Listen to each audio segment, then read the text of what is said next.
Hello student, welcome to Pradeep Giri 11-12 academy. हमने chapter start किया है साउंड। आज जो हम टॉपिक पढ़ने वाले हैं that is factor affecting speed of sound. हमने दो स्पीड ऑफ साउंड के डेरिवेशन देख लिए। एक न्यूटन्स का फॉर्मूला देख लिया था, लेकिन उसमें कुछ रॉन्ग हो चुका था, उसका वैल्यू एक्सपेरिमेंट वैल्यू से मैच नहीं कर रहा था, इसलिए उसमें लैपलास का करेक्शन आया। एंड देन हमने वो फाइनल वेलोसिटी का या फिर स्पीड ऑफ साउंड का इक्वेशन बनाया था। तो उसी इक्वेशन को लेके अब हमें आगे बढ़ना है। अब हमें स्टडी करना है कि effect of pressure, effect of temperature and effect of humidity on the speed of sound. अगर साउंड का स्पीड चेंज हो रहा है तो कौन से फैक्टर की वजह से? अगर प्रेशर चेंज होगा तो साउंड का स्पीड चेंज होगा, अगर टेम्परेचर चेंज होगा तो साउंड का स्पीड चेंज होगा, अगर ह्यूमिडिटी चेंज होगी तो साउंड का स्पीड चेंज होगा। ये हमें आज देखना है, ठीक है। तो हम ये तीन फैक्टर आज स्टडी करेंगे। तो आते अब हम पहले फैक्टर पे, that is effect of pressure. पहला फैक्टर है हमारा effect of pressure, effect of pressure.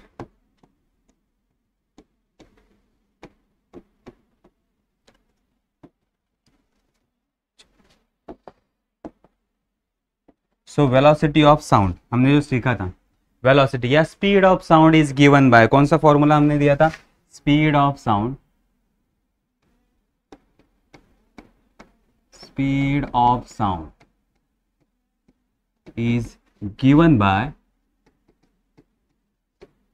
अपना equation v is equal to under root, Laplace ने करेक्शन दिया था gamma p divided by rho. तो इसी इक्वेशन के साथ हमें स्टार्ट करना है, हमेशा इसी इक्वेशन के साथ हमें स्टार्ट करना है। So v is equal to under root gamma p divided by rho, where rho is a density of medium और डेंसिटी, अगर साउंड एयर से ट्रेवल कर रहा है तो it is a density of air, क्योंकि एयर क्या हो गया? मीडियम हो गया जिसमें से साउंड ट्रेवल कर रहा है। तो it is a density of air और डेंसिटी ऑफ मीडियम, ठीक है। Suppose if m is mass of medium and v is volume। अब देखो v का साइन मैंने अलग निकाला है क्योंकि v यहां वेलोसिटी भी होता है और वॉल्यूम भी होता है, इसलिए v volume of medium, volume of medium, ठीक है। तो अब m mass of medium and v is a volume of medium, therefore rho is equal to, density का फॉर्मूला क्या होगा? मास upon volume, mass upon volume. अब वो फॉर्मूला इसमें पुट कर दो तो क्या हो जाएगा? v is equal to under root gamma p divided by m divided by volume. अब v ऊपर चला जाएगा, तो ये इक्वेशन होगा gamma P V divided by m।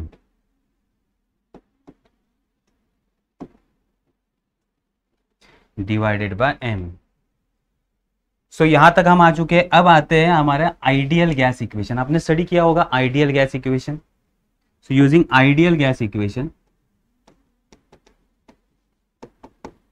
Ideal gas equation, ideal gas equation हमें क्या कहता है? PV is equal to nRT, where n is a number of mole, R gas constant and T temperature, ठीक है। तो ये दोनों कांस्टेंट है और ये टेम्परेचर। तो अगर temperature remain constant, Boyle's law आपको पता होगा, बॉयल्स लॉ आपको पता होगा, if temperature is constant, if temperature क्या है हमारा? Constant, then PV also constant. तो अब हमारा पहला फैक्टर कौन सा चेंज हो रहा है? प्रेशर चेंज हो रहा है, प्रेशर चेंज हो रहा है, टेम्परेचर तो कांस्टेंट रखा है हमने। तो टेम्परेचर कांस्टेंट है तो PV वाला टर्म क्या रहेगा हमारा? कांस्टेंट रहेगा। PV वाला टर्म क्या रहेगा? कांस्टेंट रहेगा। देयरफॉर हम लिखेंगे V is equal to under root gamma PV की जगह nRT डिवाइडेड बाय m। अगर 1 मोल ऑफ गैस होगा तो n का वैल्यू 1 हो जाएगा, n का वैल्यू क्या हो जाएगा, 1 हो जाएगा। तो अभी के लिए वेलोसिटी ऑफ साउंड और speed of sound is equal to under root gamma N R T divided by M. So speed of sound किस पे डिपेंड करता है, टेम्परेचर पे, और बाकी सारे टर्म तो कांस्टेंट है, बाकी सारे टर्म तो कांस्टेंट है, लेकिन अब टेम्परेचर भी कांस्टेंट है, तो प्रेशर का इफेक्ट इसमें नहीं होता स्पीड ऑफ साउंड पे। सो speed of sound does not depend on pressure, speed of sound does not depend on pressure. तो ये प्रेशर पे डिपेंड नहीं करता। अगर प्रेशर चेंज हो जाएगा, प्रेशर बढ़ेगा तो वॉल्यूम घटेगा, तो पीवी का वैल्यू कांस्टेंट हो जाएगा, पीवी का वैल्यू कांस्टेंट हो जाएगा। अगर प्रेशर कम होगा तो वॉल्यूम बढ़ेगा, अगर प्रेशर ज़्यादा होगा तो वॉल्यूम घटेगा। तो ये टर्म हमेशा कांस्टेंट रहेगा, इसलिए प्रेशर कितना भी चेंज हो जाए वॉल्यूम उसे कंपनसेट करेगा, इसलिए स्पीड ऑफ साउंड सेम रहता है। तो प्रेशर की वजह से स्पीड ऑफ साउंड चेंज नहीं होता। ठीक है, तो हमारा पहला फैक्टर स्टडी हो चुका है, that is effect of pressure on the speed of sound. दूसरा इजी टॉपिक पहले ले लेते हैं, सी वाला, effect of humidity on speed of sound, effect of humidity on speed of sound. तो अब नेक्स्ट टॉपिक पे आते हैं, effect of humidity. C effect of humidity.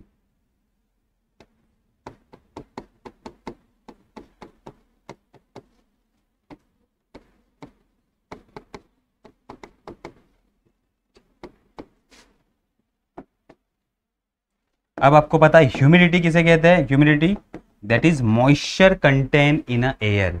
अगर एयर में मॉइस्चर कंटेन है तो उसे हम क्या कहते हैं, ह्यूमिडिटी, उसे हम क्या कहते हैं, humidity. So humidity is nothing but a moisture in air.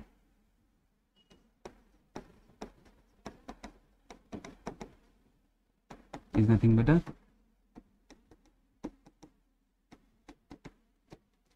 तो अगर जिसमें मॉइस्चर प्रेजेंट है उस एयर को हम कहेंगे मॉइस्ट एयर, और जिसमें मॉइस्चर नहीं है उसे कहेंगे हम ड्राई एयर। और इस दो फॉर्मूलों को हम कंपेयर करके वेलोसिटी फाइंड आउट करेंगे या ह्यूमिडिटी का इफेक्ट फाइंड आउट करेंगे। ठीक है, moist air means humid air, या फिर ह्यूमिडिटी जिसमें है उसको हम कहेंगे moist air. So for dry air,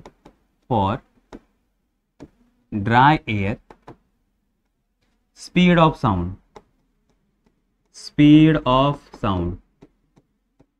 चलो स्पीड ऑफ साउंड कैसे लिखते हैं, फॉर ड्राई एयर हम लिखते हैं यहाँ वेलोसिटी या speed of dry air is equal to under root gamma P divided by density of dry air, density of dry air. तो प्रेशर तो चेंज नहीं हो रहा है तो प्रेशर कांस्टेंट रहेगा। For moist air,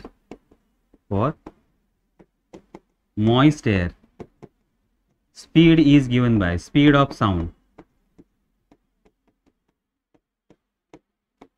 speed of sound क्या होगा, Vm is equal to velocity of moist air is equal to under root gamma P divided by density of moist air, density of moist air. अगर moisture आ गया तो density change होगी, density क्या होगी, change होगी। तो दो फॉर्मूले हमारे पास आ गए, अब दोनों को डिवाइड करते हैं और कंपेयर करते हैं। नाउ इसको कहते हैं इक्वेशन 1, इसे कहते हैं equation 2। So equation 2 divide by equation 1। ठीक है, 2 को 1 से डिवाइड करते हैं, Vm divided by Vd is equal to, अब Vm का फॉर्मूला हम लिखते हैं gamma P divided by rho m divided by gamma P rho D। Okay, अब तो ये सिंपल है, हमें पता है कि गैमा P और यहाँ रो m density of moist air और डेंसिटी ऑफ ड्राई एयर। अगर हम इस कॉमन टर्म को कट कर दे तो बचेगा क्या, ये डिवाइड में ऊपर चला जाएगा, density of dry air divided by density of moist air. अब आपको डेंसिटी के बारे में पता होना चाहिए। ओके, ड्राई एयर की डेंसिटी ज्यादा होती है या मॉइस्ट एयर की डेंसिटी? तो हमेशा याद रखो ड्राई एयर की डेंसिटी मॉइस्ट एयर से ज्यादा होती है। सो अगर हम लिखे density of dry air is greater than density of moist air, therefore अगर हम इसमें पुट करेंगे तो Vm का वैल्यू ग्रेटर आएगा क्योंकि डेंसिटी ड्राई एयर के ऊपर है, तो इसका वैल्यू ज्यादा आएगा और इसका वैल्यू कम आएगा। Therefore velocity in moist air is greater than velocity in a dry air, याद रखो। तो अगर ह्यूमिडिटी मॉइस्चर बढ़ता है, मॉइस्चर एयर में बढ़ता है, तो वेलोसिटी साउंड की बढ़ती जाती है। वेलोसिटी साउंड की क्या होती है? बढ़ती जाती है। अगर एयर ड्राई होगी, मॉइस्चर नहीं होगा, तो वेलोसिटी कम होती है। ठीक है, तो मॉइस्ट एयर में आप अगर चिल्लाओगे तो ज्यादा दूर तक साउंड जाएगा, ड्राई एयर में चिल्लाओगे तो ज्यादा स्पीड से नहीं जाएगा, ज्यादा स्पीड से नहीं जाएगा। तो ये समझ में आ गया दूसरा फैक्टर। अब आते हैं तीसरे फैक्टर पे, that is third factor is temperature, effect of temperature. तो आते हैं थर्ड फैक्टर पे हम, इफेक्ट ऑफ टेम्परेचर, जो हमारा बी वाला था, इफेक्ट ऑफ टेम्परेचर।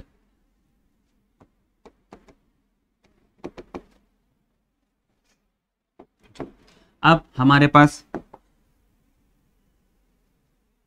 दो फॉर्मूले इसमें भी लेने पड़ेंगे और कंपैरिजन हमें करना पड़ेगा। क्या करना पड़ेगा? हमें इसमें भी कंपैरिजन करना पड़ेगा। लेकिन हमारे पास जो फॉर्मूला है उसमें प्रेशर है, उसमें क्या है? प्रेशर है। तो उस फॉर्मूला को कन्वर्ट करना होगा। मींस अगर हम स्टार्ट करते हैं कि temperature at 0 degree Celsius and temperature means absolute zero temperature पे वेलोसिटी मेजर करते हैं, एंड टेम्परेचर अगर T होगा तो वेलोसिटी क्या होगी वो हम फाइंड आउट करने वाले हैं अभी। ठीक है, सो पहले आप लिखते हैं वेलोसिटी और speed of sound,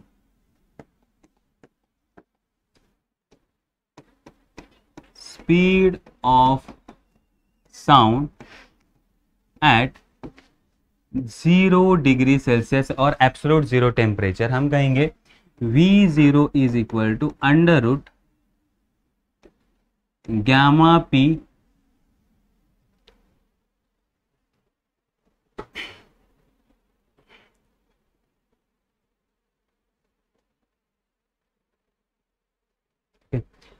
gamma P at speed of sound at T0 degree Celsius लेते हैं। T0 डिग्री सेल्सियस हम लेते हैं gamma P divided by rho. अब देखो इस फॉर्मूला में कहीं भी टेम्परेचर नहीं है, तो टेम्परेचर के लिए हम कौन सा फॉर्मूला यूज करेंगे? टेम्परेचर के लिए हम यूज करेंगे, देखो मैं पहला इस फॉर्मूला को प्रूव करता हूं एंड देन हमने जो पहले बार प्रेशर के लिए यूज किया था गामा पी, रो की जगह क्या डालेंगे? Mass upon volume, mass upon volume. Then volume ऊपर चला जाएगा तो क्या होगा? Gamma P V upon M, and P V is equal to N R T. लेकिन एन की वैल्यू हमें 1 लेनी है, एन की वैल्यू क्या लेनी है? 1 लेनी है।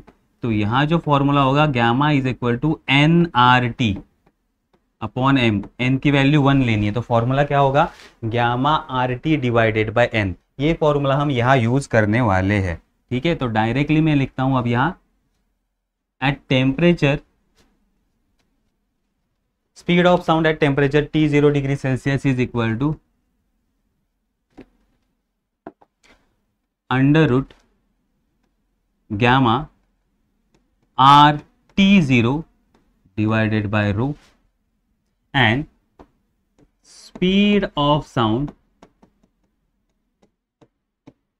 Eight T degree Celsius, at T degree Celsius is V is equal to under root gamma R T divided by rho की जगह m आएगा, रो नहीं होगा क्योंकि हमने m वाला प्रूव किया था ना, तो यहाँ आएगा m और यहाँ भी आएगा m। ठीक है, क्योंकि हमने रो की जगह क्या पुट किया था? मास अपॉन वॉल्यूम। ठीक है, तो फॉर्मूला समझ में आ गया। एक, जब टेम्परेचर T0 है तो V0 is equal to under root gamma R T0 by M, और जब speed of sound T degree Celsius है तो V is equal to under root gamma R T divided by M. अब दोनों को divide करते हैं, हम दोनों को डिवाइड करते हैं। Therefore v divided by v0 is equal to under root, चलो ऊपर वाला टर्म कौन सा है हमारा, gamma R T divided by M, और नीचे gamma R T zero divided by M. तो अब बाकी कॉमन टर्म कट जाएंगे, बचेगा under root T T zero. तो हम कह सकते हैं कि velocity of sound is directly proportional to root of temperature, therefore velocity of sound is directly proportional to root of temperature. ठीक है, तो अगर टेम्परेचर बढ़ता है तो स्पीड ऑफ साउंड भी बढ़ता है, स्पीड ऑफ साउंड भी क्या होता है, बढ़ता है। और रिलेशन क्या है, speed of sound is directly proportional to root of temperature, root of temperature. ये समझ में आ गया? ठीक है, अब कितने से बढ़ता है ये वैल्यू वो भी हमें फाइंड आउट करना है, कितने से बढ़ता है ये वैल्यू वो भी हमें फाइंड आउट करना है। तो इसी इक्वेशन को हम इस तरह से अब लिखते हैं, इफ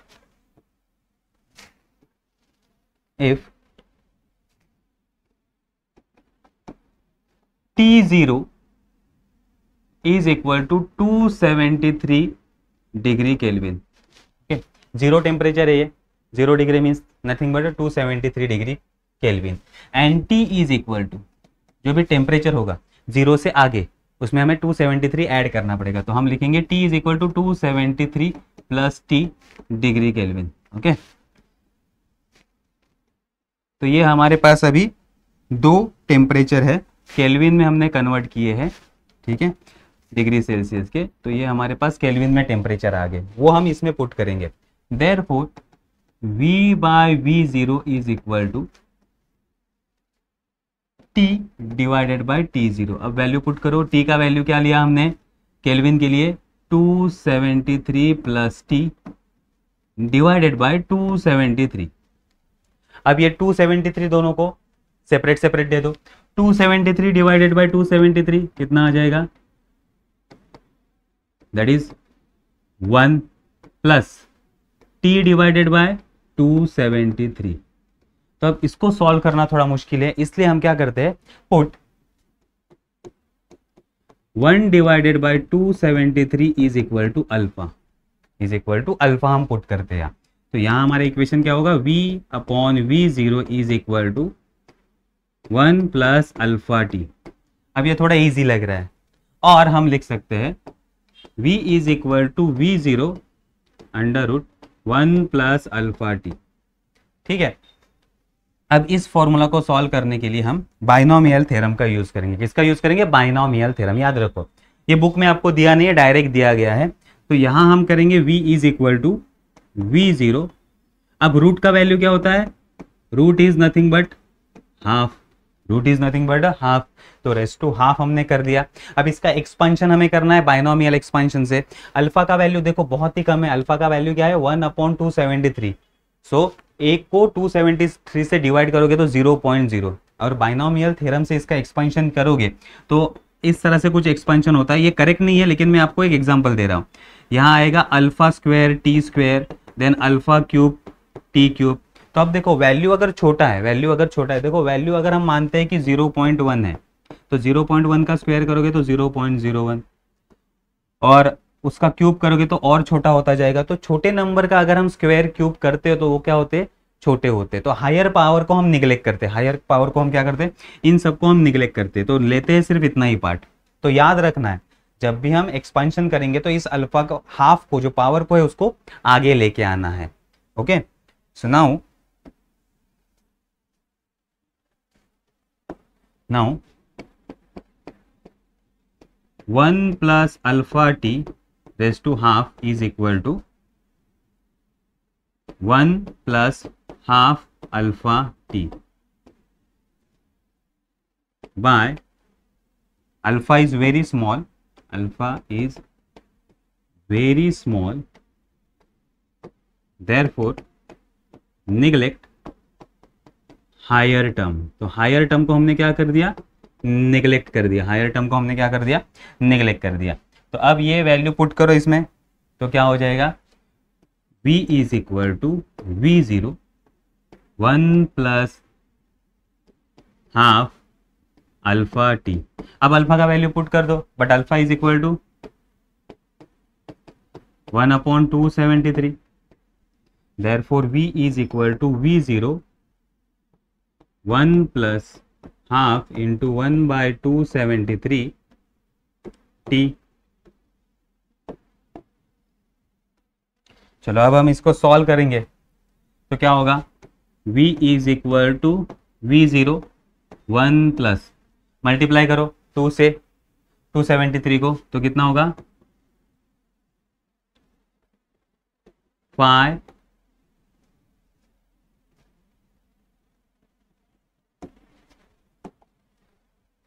तो ये होगा 6 4 5 46 टाइम्स टी। ठीक है, 2 से मल्टीप्लाई कर दिया।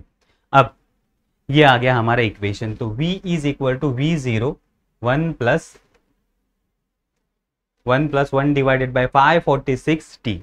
चलो अब अगर हम इसको सॉल्व करते हैं तो क्या होगा, v is equal to v0 1 plus 0.61 T, 0.61 T. अब मल्टीप्लाई कर दो, v इज इक्वल, सॉरी इसको पहले मल्टीप्लाई कर दो, v is equal to v0 plus v0 यहां दे दो, v0 546 t, 546 डायरेक्ट नहीं लिखते, सॉल्व करते, सॉल्व करोगे आपको तो जल्दी समझ में आएगा। ठीक है, v is equal to v0 plus v0 divided by 546 t। अब देखो v0 क्या है, velocity at 0 degree Celsius. Okay, v0 is speed of sound eight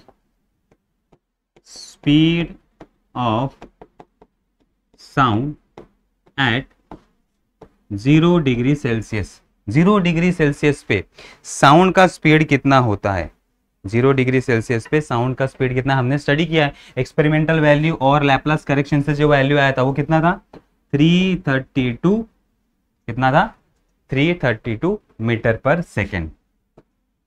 तब वो वैल्यू हम पुट करते हैं, तो फॉर्मूला क्या होगा, देखो यहाँ तो हमें डिवाइड नहीं करना, तो ये वैल्यू तो हमें पता है, ये वैल्यू क्या है 332, लेकिन उसको हम यहाँ पुट नहीं करेंगे क्योंकि एडिशन नहीं होगा, क्योंकि यहाँ और एक वेरिएबल है t, तो सिर्फ पुट कहाँ करेंगे हम, therefore v is equal to, यहाँ हम पुट करेंगे 332, उसकी ज़रूरत नहीं है, तो यहाँ सिर्फ क्या लिखेंगे हम v0, इसका वैल्यू हमें पता है कितना है 332 प्लस 332 डिवाइडेड बाय 546 टी।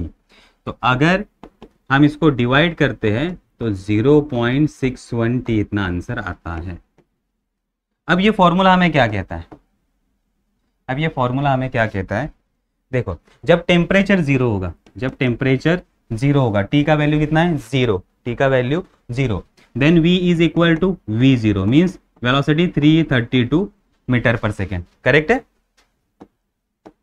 तो अगर टेम्परेचर 1 डिग्री हो जाएगा, कितना हो जाएगा 1 डिग्री हम लिखते हैं, तो क्या होगा, v इज इक्वल टू 332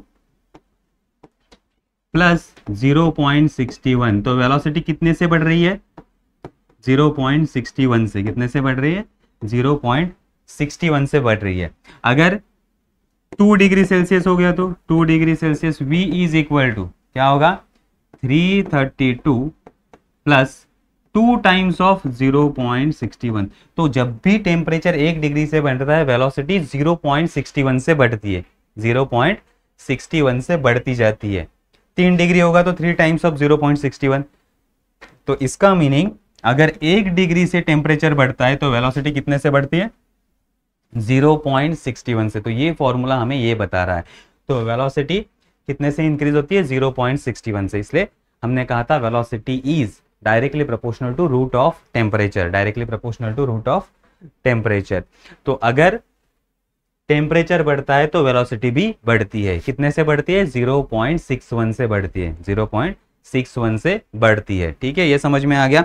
तो हमने तीनों फैक्टर स्टडी किए, effect of pressure, effect of temperature and effect of humidity. Effect of pressure पे वेलोसिटी डिपेंड नहीं करती, ह्यूमिडिटी, अगर ह्यूमिडिटी बढ़ती है तो वेलोसिटी भी बढ़ती है।